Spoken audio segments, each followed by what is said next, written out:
स्वागत. सादर करीत आहोत आजच्या काही ठळक घडामोडी.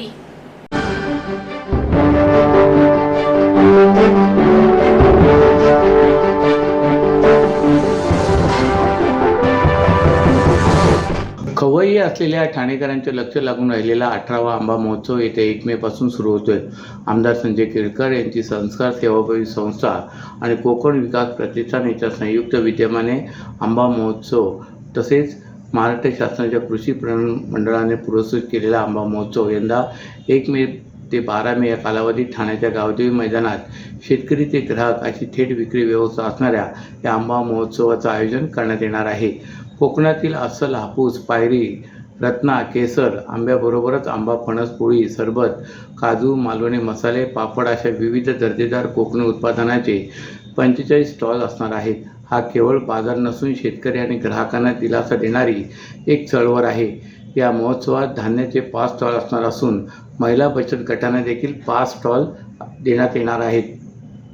शेतकऱ्यांना हात देताना सर्वसामान्य ठाणेकरांनाही दर्जेदार हापूस आंबा विकत घेऊन त्याचा आस्वाद घेता यावा यासाठी ही चळवळ गेली 18 वर्ष सुरू असल्याची माहिती संस्कार संस्थेचे अध्यक्ष व महोत्सवाचे आयोजक आमदार केळकर यांनी पत्रकार परिषदेत माहिती दिली. यावेळी कोकण पदवीधर मतदारसंघातील आमदार निरंजन डावखरे, भाजपा ठाणे शहर जिल्हाध्यक्ष संजय वाघुले, माजी महापौर अशोक भोईर, सुभाष काळे, कोकण विकास प्रतिष्ठानचे राजेंद्र तावडे, परिवहन सदस्य विकास पाटील, ठाणे जिल्हा हाऊसिंग फेडरेशनचे अध्यक्ष सीताराम राणे, संतोष साळुंके, विष्णू रानदे आदी यावेळी उपस्थित होते. कोकणातील एकूण 1,80,000 हेक्टर जमिनीवर आंब्याची लागवड केली जाते. 2022 साली कोकणातील आंब्याचे उत्पादन 3,20,000 मेट्रिक टन होते. यातील 260 कोटी रुपयाची आंब्याची विक्री मुंबई व भारतभर केली गेली आणि 100 कोटी रुपयांचा आंबा निर्यात केला गेला. दरवर्षी हे उत्पादन घटत जाऊन 2023 मध्ये 2,56,000 मेट्रिक टन आणि 2024 मध्ये 1,28,000 मेट्रिक टन झाले असून 126 कोटी रुपयांची आंबा विक्री देशभरात केली गेली आणि 54 कोटी रुपयांचा आंबा निर्यात केला गेला. यावर्षी अवेळी पडलेला पाऊस आणि ढगाळ वातावरणामुळे फळगळ झाली. तसेच थ्रिप्स रोग, तुडा कीटकांच्या प्रादुर्भावामुळे 30% आंबा पीक हाती लागले आहे. त्यामुळे मागील 10 वर्षापासून सातत्याने कोकणातील शेतकरी आर्थिक संकटात आहे.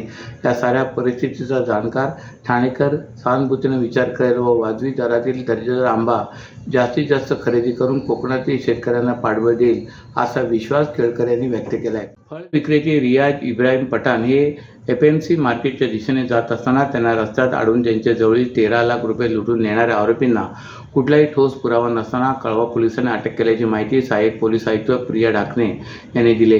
याबाबत इब्राहिम पठाण वय वर्ष 51 वर्ष यांचा फळ विक्रीचा व्यवसाय आहे.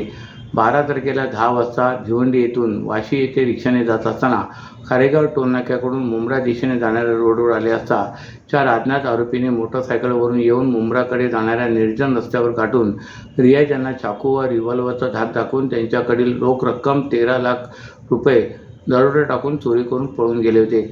या प्रकरणी कळवा पोलीस स्टेशनमध्ये गुन्हा दाखल झाल्यानंतर पोलीस उपायुक्त सुभाष पुरसे, सहाय्यक पोलीस आयुक्त प्रिया ढाकणे यांच्या मार्गदर्शनाखाली वरिष्ठ पोलीस निरीक्षक अशोक उतेकर, पोलीस निरीक्षक विठ्ठल नावडे, पोलीस निरीक्षक अनिल गायकवाड, सहाय्यक पोलीस निरीक्षक ज्ञानेश्वर धोंडे यांच्या पथकाने घटना घडली त्या ठिकाणचे 100पेक्षा जास्त CCTV फुटेज तपासून तसेच गुप्त बातमीदारामार्फत माहिती घेऊन गुन्ह्याचा तांत्रिकदृष्ट्या कौशल्यपूर्ण तपास करून यातील आरोपी फैजन अली अब्दुल सत्तार अन्सारी तसे याच्या ताब्यात घेऊन त्याच्याकडे चौकशी केली असता त्याने सांगितले तो व त्याच्या 4 साथीदारांनी मिळून रियाज पठाण यांना गाठून त्यांच्या जवळील 13 लाख रुपये लुटून पळून गेल्याचे कबूल केले. त्याप्रमाणे त्यांचा साथीदार विवेक वाघमोडे तसेच मयूर पाटील यांना अटक करण्यात आले. त्यांच्याकडून 5,25,850 रुपये रोख व गुन्हा करण्यासाठी वापरलेल्या 2 मोटरसायकल, 1,60,000 रुपये किमतीच्या असा एकूण 6,85,000 रुपये किमतीचा मुद्देमाल पोलिसांनी अटक केले. गेल्या महिन्याभरापासून कापूरवाडी आणि माजिवडा चौकातील कोंडीला कारणीभूत ठरणारा कापूरवाडी चौकातील बंद उड्डाणपूल अखेर आठवडाभरात सुरू होण्याची शक्यता आहे. या पुलावर मेट्रो मार्गिकेच्या निर्माणाचे काम सुरू असल्याने हा पूल वाहतुकीसाठी बंद केला होता. येथील वाहतूक कोंडीमुळे नागरिक अक्षरशः हैराण झालेत. पूल खुला झाल्यास नागरिकांना मोठा दिलासा मिळणार आहे. घोडबंदर, कोलशेत, बाळकुम, ढोकळे आणि भिवंडी या भागातील वाहतुकीसाठी कापूरवाडी चौक अत्यंत महत्त्वाचा आहे. या चौकात एक उड्डाणपूल आहे. घोडबंदर भागात वाहतूक करणाऱ्या हलक्या वाहनांसाठी हा पूल महत्त्वाचा आहे. तर दुसरीकडे गेल्या काही वर्षापासून ठाणे, घाटकोपर, वडाळा या मार्गिकेच्या निर्माणाचे काम शहरात सुरू आहे. या कामासाठी शहरात रस्त्याकडेला किंवा दुभाजकांमध्ये मेट्रोचे काम उभारले जात आहे. सर्वाधिक रहदारीचा भाग कापूरवाडी चौक असल्याने येथील मार्गावरील मेट्रोचे काम सर्वात शेवटच्या टप्प्यात उभारण्याचा निर्णय मुंबई महानगर प्रदेश विकास प्राधिकरणाने घेतला होता. त्यानुसार मागील महिन्याभरापासून कापूरवाडी आणि माजिवडा चौकात मेट्रो मार्गिकेच्या निर्माणाची कामे सुरू आहेत. येथील चौकातील उड्डाणपुलाची वाहतुकी त्यासाठी बंद करण्यात आली. त्याचा परिणाम घोडबंदर, कोकण रोड क्रमांक 2, कोलचेत, बाळकुम आणि भिवंडीच्या दिशेने वाहतूक करणाऱ्या हजारो वाहन चालकांना सहन करावा लागतोय. मागील महिन्याभरापासून सुरू असलेल्या वाहतूक कोंडीमुळे नागरिक हैराण झालेत. अनेकदा माजिवडा ते कापूरवाडी हे जेमतेम 2 ते 3 मिनिटाचे अंतर पार करण्यासाठी वाहन चालकांना सुमारे 20 ते 25 मिनिटं लागतात. अखेर येथील कामे पूर्ण होण्याच्या मार्गावर आहेत. येथील खांब उभारण्यात आले असून लवकरच तुळई या मार्गावर उभारले जाणार आहेत. येत्या काही दिवसात ही कामे पूर्ण होण्याची शक्यता असून आठवडाभरात हा उड्डाणपूल सुरू होणार आहे. महाराष्ट्रातील भगिनींना आधार देणारी राज्य शासनाची मुख्यमंत्री माझी लाडकी बहीण योजना. या योजनेअंतर्गत अल्प उत्पन्न गटातील 21 ते 65 वयोगटाच्या भगिनींना मिळणार दरमहा 1500 रुपयांची मदत. अर्ज करण्यासाठी 31 ऑगस्ट 2024 पर्यंत मुदतवाढ. कुटुंबाचं वार्षिक उत्पन्न 2.5 लाख रुपयांपेक्षा कमी असलेल्या महिला पात्र. कुटुंबाकडे पिवळं किंवा केशरी रेशन कार्ड असल्यास उत्पन्नाचा दाखला आवश्यक नाही. पांढरं रेशन कार्ड असेल किंवा रेशन कार्ड नसेल तर कुटुंबाचं वार्षिक उत्पन्न 2.5 लाखांपेक्षा कमी असल्याचा दाखला आवश्यक. योजनेसाठीचा ऑनलाईन अर्ज नारी शक्ती दूत ॲपवरून किंवा पोर्टलवर भरता येईल. ज्या भगिनींना ऑनलाईन अर्ज भरता येत नसेल त्यांच्यासाठी अंगणवाडी, ग्रामपंचायत, वॉर्ड ऑफिस, सेतू सुविधा केंद्रामध्ये किंवा आशाताई बचत गटाच्या CRP यांची मदत उपलब्ध. आता आपल्याला अभिमानानं म्हणता येईल, सुखी आणि सुरक्षित आहे माझी लाडकी बहीण. आदिवासींच्या जमिनीवर सरकारचा डोळा असून क्लस्टर झोपू योजनेच्या नावाखाली आदिवासींच्या घरावर सरकारने बुलडोझर चालवण्याचा कार्यक्रम हाती घेतल्याचा आरोप करत आज ठाण्यातील आदिवासी समाज बांधवांनी ठाणे जिल्हाधिकारी कार्यालयावर मोर्चा काढला होता. आदिवासी एकता परिषदेच्या माध्यमातून हा मोर्चा काढला गेला. वर्तकनगर ते चिरागनगर ते ठाणे जिल्हाधिकारी कार्यालय असा हा मोर्चा काढण्यात आला होता. ठाणे जिल्ह्यात आदिवासींचे वास्तव्य मोठ्या प्रमाणात आहे.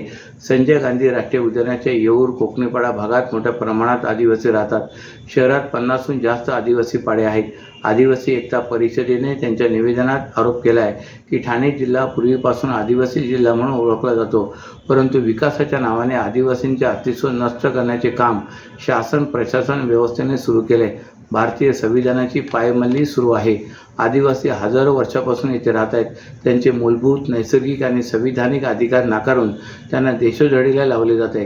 ठाणे शहरात टोलेजंगा इमारती, मॉल, येऊरमध्ये फार्म हाऊस, लॉन्स हे सर्व आदिवासींच्या मालकी आणि वनहक्क जमिनीवर कायदे नियम धाब्यावर बसून उभे केले जात आहेत.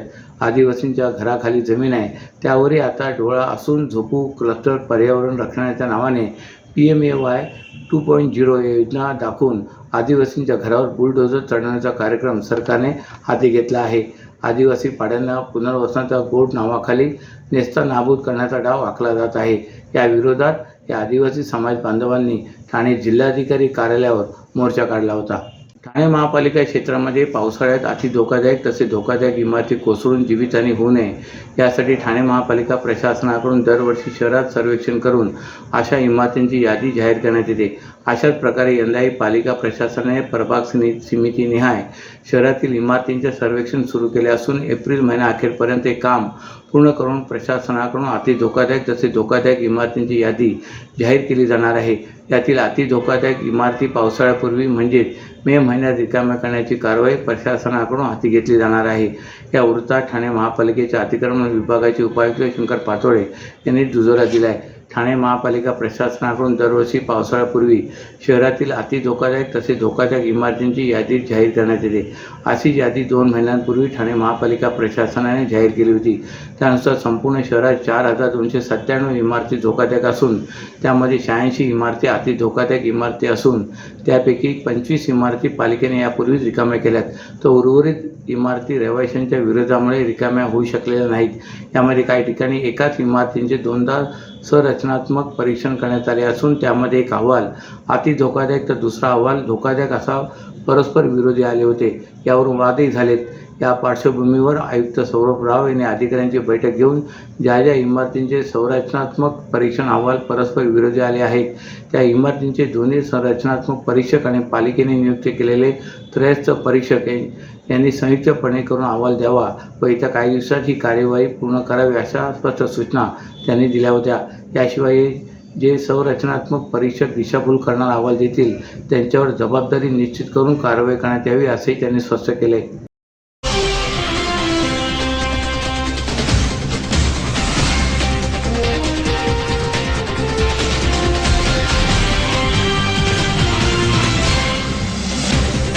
तर या होत्या आजच्या काही ठळक घडामोडी. तर पुन्हा भेटू याच वेळी याच ठिकाणी.